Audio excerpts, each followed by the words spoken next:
So Sonia has responded to say, week, no, she's saying she will never come on social media to lie. And what will she benefit? And I've got kids, I cannot do that. So here Arikuti, Wicknell is not keeping up with his lawyers. Currently, so she's saying if she has also been settled in 2024, and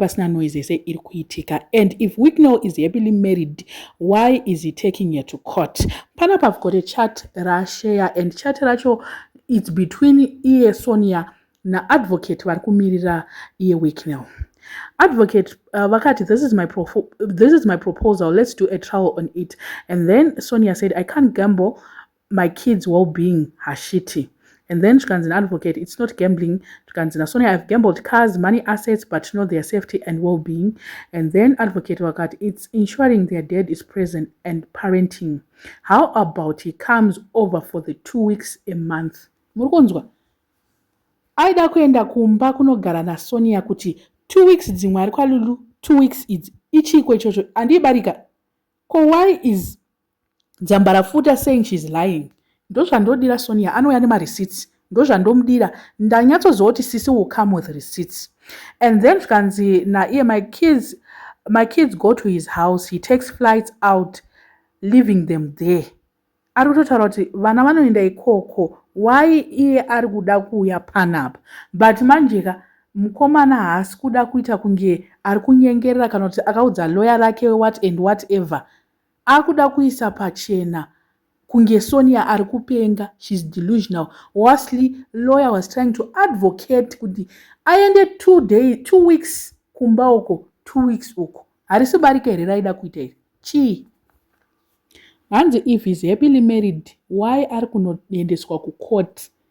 Why sisi vari kuendeswa ku court kuno negotiator kuti aite 2 weeks dzimwe ku 2 weeks uko? Sonia ari kuti I'm warning you Wicknell. Don't let me drag you. Otherwise, if I drag you, you will suffer.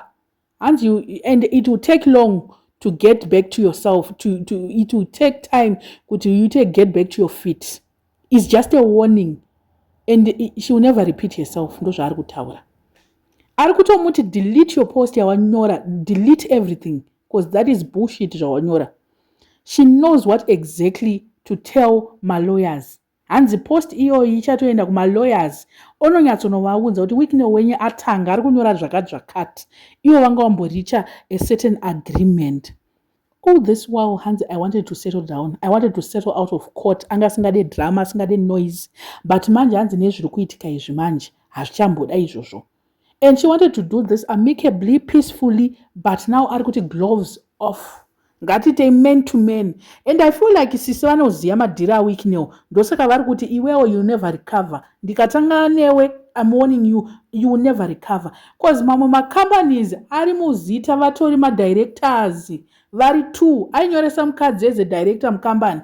So she also exposed kuti information yainayo. Hanzi ndikailikisa, are you ready? Both in Zimbabwe and South Africa, hanzi aukuendewewo. Augare. Both in South Africa and Zimbabwe, I've got information inokunyudza Wicknell. Ada kumunyudza. Imagine. Hanzi private jet, sorry Lulu. Private jet yaya iri muzita recompany yake Sonia na Wicknell. And then last year hanzi ndopa akazongoisa zita ma-initials alulu. But kungoisa ma-initials, but that jet belongs to her as well. It's not for you Lulu. Murukonzwa nyaya dzachokwa dzakuenda manje. Apa abva akanda joka. Chichimwe chaachada Wicknell. Advocate ari kutaura wani kuti vana vakwanise kuti 2 weeks ingaona anotora vana. Anombotora vana one. But Wicknell ari kuti access dandisina. Lawyer ari kutaura kuti why can't Wicknell stay 2 weeks kumba kwako, 2 weeks uko? Lulu. Isambofunga kuti pamwe wakanda joka Wicknell. But tutozvona kuti zaiwa joka rina Lulu. Ndiye muridzi wezvinhu. And ari kuti I will not repeat myself. I will only say things once and that's it.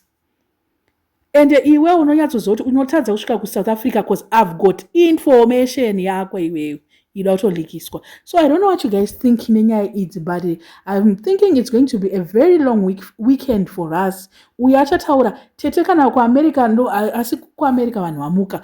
Tete kana vamuka vachauya futi votaura, but vapiwa warning kudai so zvinenge zvakunetsa, hakusisina kutaura pakadai. So I don't know what you guys think. Let me know in the comment section what are your thoughts. Panyai vasara subscriber, please make sure that you're subscribed, and see you in my next video.